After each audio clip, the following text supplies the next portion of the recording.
สวัสดีครับเรียนท่านนายกองค์การบริหารส่วนจังหวัดสมุทรสาครนะครับคุณมณฑลไกรวัฒน์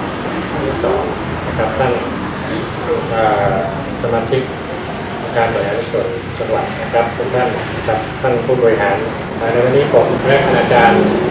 สาขาวิชาศิลปะศึกษาจุฬาภรณ์มหาวิทยาลัยรู้สึกเป็นเกียรติที่ได้ร่วมกับ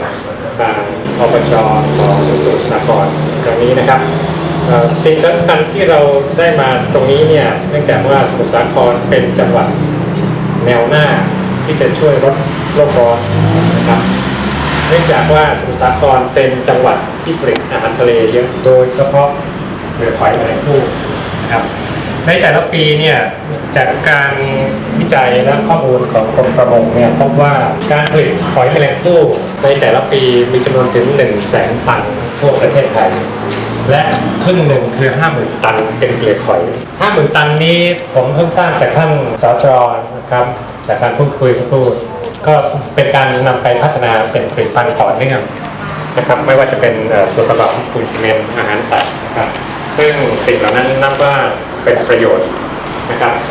อย่างไรก็ตามเปลือกหอยแมลงภู่ที่เกิดขึ้นในแต่ละปีถ้าหากว่าทรีตหรือกำจัดไม่ถูกวิธีเนี่ยมันจะสร้างภาวะโลกร้อนได้หลายท่านอาจจะแปลกใจว่าทำไมเปลือกหอยแมลงภู่ลดโลกร้อนได้ใช่ไหมครับอันนี้ผมขอเรียนเลยสั้นๆว่าหอยเป็นสัตว์ชนิดหนึ่งที่ดึงเอาคาร์บอนในทะเลเนี่ยมาเก็บไว้ที่เปลือกของมันประมาณน้ำหนัก 10% ของเปลือกเป็นคาร์บอนนะครับดังนั้นเนี่ยประชากรหรือผู้ที่เลี้ยงหอยแมลงภู่เนี่ยมีส่วนช่วยลดโลกร้อนได้นะครับเพราะเปลือกหอยเหล่านั้นคือแคลเซียมคาร์บอเนตและถ้าหากว่าเราไม่สามารถที่จะกำจัดได้ถูกวิธีเนี่ยมันจะคายคาร์บอนไดออกไซด์ออกไปสู่ชั้นบรรยากาศแล้วสร้างผลกระทบภาวะโลกร้อนได้